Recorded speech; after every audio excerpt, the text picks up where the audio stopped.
안녕하세요. 심영섭입니다. 오늘은 일주일 만에 짜릿한 신혼으로 라는 제목하에 섹시리스 커플 치료에 대해서 이야기하려고 해요.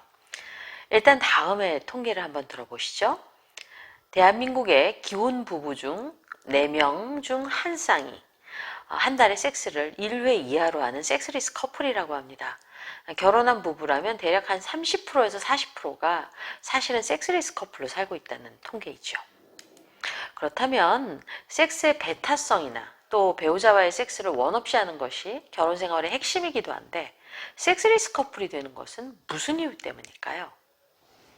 일단은 신체적인 문제들이 있는데요. 보통 아내 성교통이나 방광염 때문에 남편의 조루나 지루 발기부전 현상 때문에 그리고 상황적인 문제도 있죠. 임신이나 출산 때문에 일이 너무 많아 피곤해서 섹스보다 더 재밌는 게 있어서 게임 요즘은 이런 것도 있지 않습니까?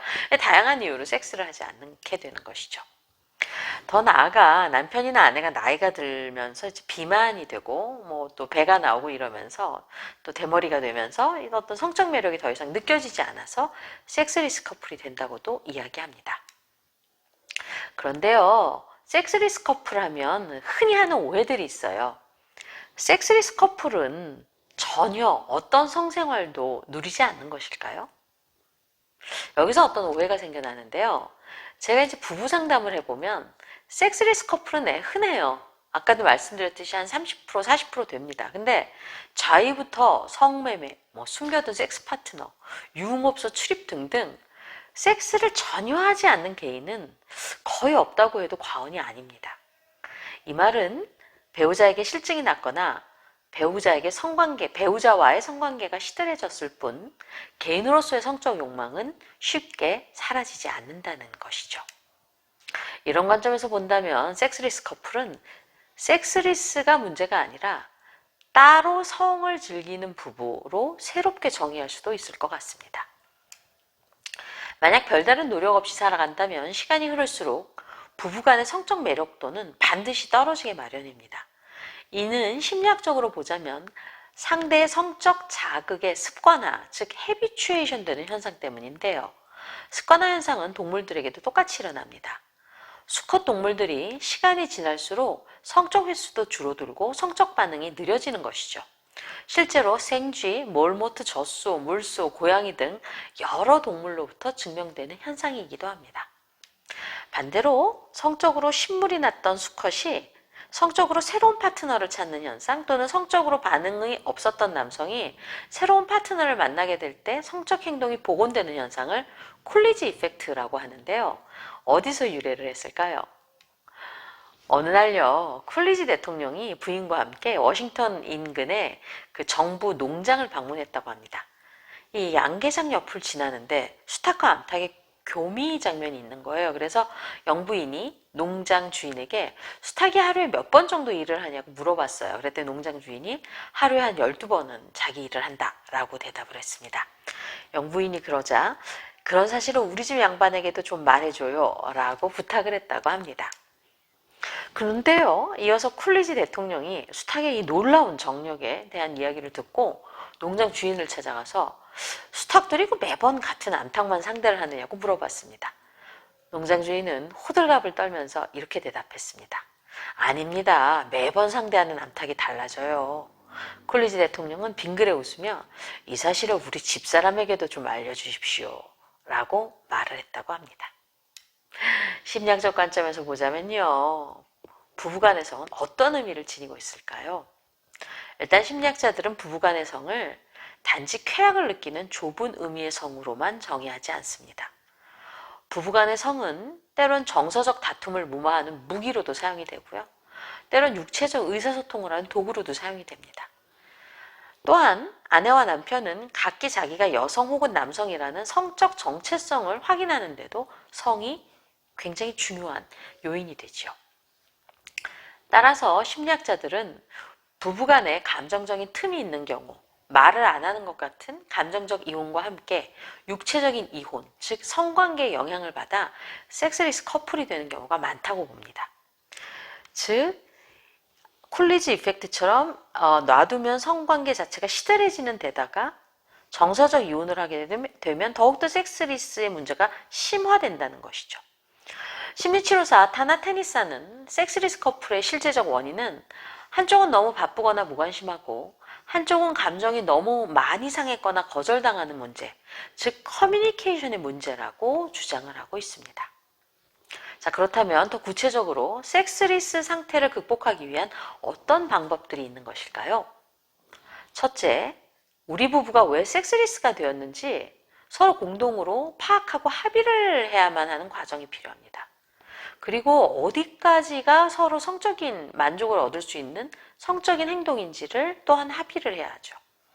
먼저 남편이 조루나 지루 혹은 아내의 성교통 같은 문제가 있다면 당연히 비뇨기과에 가거나 또 해당 전문가의 조언을 받아야 합니다. 또 부부가 우리네 부부는 서로 손만 잡고 자도 이거는 성적인 거고 아무 문제가 없다. 이것이 부부 합의에 이르는 것이라면 뭐 또 그것도 문제가 될 수가 없을 것 같습니다.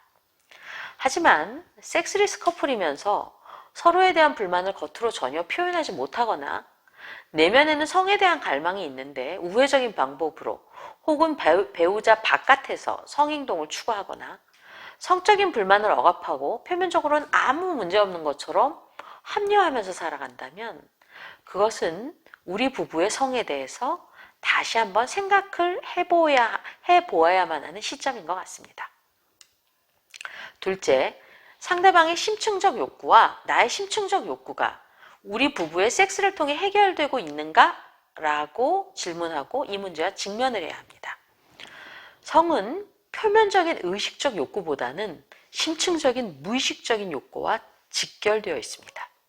예를 들면 성을 통해 자존감을 유지하고 싶은 욕구, 친밀감을 만족시키고 싶은 욕구, 관음증의 욕구, 정복의 욕구 등 다양한 유아적이고 무의식적인 욕구가 추구하게 되는 것입니다. 만약 충족되지 않는 심층적 욕구가 있거나 또 상황적으로 실제적인 스트레스가 있다면 이것도 파트너와 대화를 통해 서로 간에 무엇을 원하는지 솔직히 이야기를 해야 합니다. 사실은 직장에서 퇴직 압력을 받고 있어서 성적인 생각이 전혀 나지 않는다거나 섹스를 먼저 하자고 할 때마다 거절을 당해서 이미 자존심과 마음에 상처를 입어서 더 이상 성적 욕망이 생기지 않는다거나 하는 것들을 허심탄회하게 이야기를 해야 하는 것이죠. 셋째, 섹스리스 커플은 배우자에게 시간을 지나서 권태를 느끼는 이 본능적인 자연현상과 싸워야 한다는 것을 서로 일깨워야 합니다. 성적인 권태감에 대처하기 위해서는 무엇보다도 먼저 섹스가 인간의 여러 가지 행동 중 판타지 영역과 긴밀하게 연관이 되어 있고 이 판타지가 충족되어야 계속적으로 권태와 싸워 이길 수 있다는 점을 이해해야 합니다. 보통 인간은 현실과 연관되어진 뇌활동, 즉 문제 해결 능력을 굉장히 강조하고 중요시하면서 살아갑니다. 그러나 성은 이러한 의식적인 활동과는 완전히 다른 문제입니다. 성만큼은 현실과 동떨어진 머릿속의 판타지와 충동적 욕망이 성적 행동과 더 연관이 많이 되어 있습니다. 따라서 시간이 지나서 저절로 섹스가 잘 되는 것은 불가능한 일입니다. 성을 그냥 본능에 따른 행동으로만 치부하지 마시고요. 살아가는 데 활력을 주는 중요한 기술이라고 여기시고 부부간의 노력과 인식과 합의가 필요한 것입니다. 부부간에 긍정적이고 성에 대한 가치관만 뚜렷하다면 부부간에 어떤 성행위를 하든 문제가 될 것이 없습니다. 그것이 부부 생활의 좋은 점이고 또 성적 판타지의 핵심이기도 하죠. 넷째, 그러므로 부부간의 성에 대해서 어떤 도덕적 판단도 내려놓고 적극적으로 서로의 성적 판타지를 모색하고 대화를 하는 것이죠. 섹스는 성기가 하는 것이 아닙니다. 뇌가 하는 것입니다. 일종의 종합적인 엔터테인먼트 같은 것이에요. 건강한 부부간의 성이라면 어떤 장소, 어떤 시간, 어떤 체위도 가능하죠. anytime, anywhere, anyhow인 것이죠. 이와 연관돼서 여러분에게 꼭 추천드릴 영화가 있습니다. 바로 호프 스프링즈라는 영화인데요. 내용은 결혼 31년차 부부인 케이와 아놀드는 오랜 결혼 생활로 서로 무감각해졌어요. 그래서 이 결혼 생활을 좀 바꾸기 위해서 아주 힘겹게 돈을 모아서 호프 스프링스 마을에 있는 부부 상담가 전문가입니다. 닥터 펠드를 찾아갑니다. 아니 근데 이 남편 아놀드는 펠드 박사가 질문을 하면 예 아니요 단답식으로 하고 어떤 억압적 기억에도 대답 안 할 거라고 하고 모른다 그러고 생각 안 해봤다 그러고 완강히 처음엔 상담에 저항을 합니다. 그때 펠드 박사는 결혼 생활을 재건하는 첫걸음을 수년 동안 키워온 일종의 흉터를 떼어내는 것이라고 이야기합니다. 매우 상처 떼내는 거 어때요? 매우 고통스럽지만 가치 있는 일이라고 말하죠. 당신의 코가 부러졌다면 고쳐야 하는 것과 마찬가지라고요. 그리고는 부부에게 껴안고 하룻밤 자기란 첫 번째 미션을 줍니다. 근데 껴안는 팔의 움직임조차 어색한 이 부부. 팔이 몇 번 엇갈리고 포기 직전에 둘은 간신히 껴안는데 성공을 합니다. 그렇게 하룻밤을 보낸 부부는 이제 조금씩 마음을 터놓고 상담해서 솔직해집니다. 그리고는 머뭇거리다가 각자의 성적 판타지를 털어놓는데요. 30년간 살았지만 생각해 본 적이 없는 부부의 속마음이 놀랍습니다. 뭐 극장에서 오럴 섹스를 해보는 꿈, 이웃집에서 개를 산책시키는 이웃집 여자와 자보고 싶은 꿈 등등.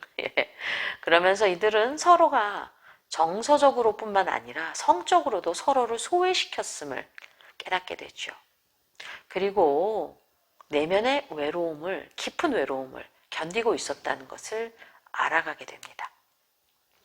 이후 부부는 우여곡절 끝에 서로가 부부간에 경험했던 최고의 성관계를 떠올리고요. 서로에 대한 이해와 교감으로 다시 성적인 친밀감과 신혼생활의 열정을 회복하게 됩니다. 이후 두 사람은 리마인드 웨딩을 하면서요. 당신을 이 순간 만난 것이 내 인생이 달라졌고 나는 다시 태어났다. 당신 없는 삶은 상상도 할 수 없다. 왜냐하면 당신이 내 인생이니까 라고 고백을 하죠.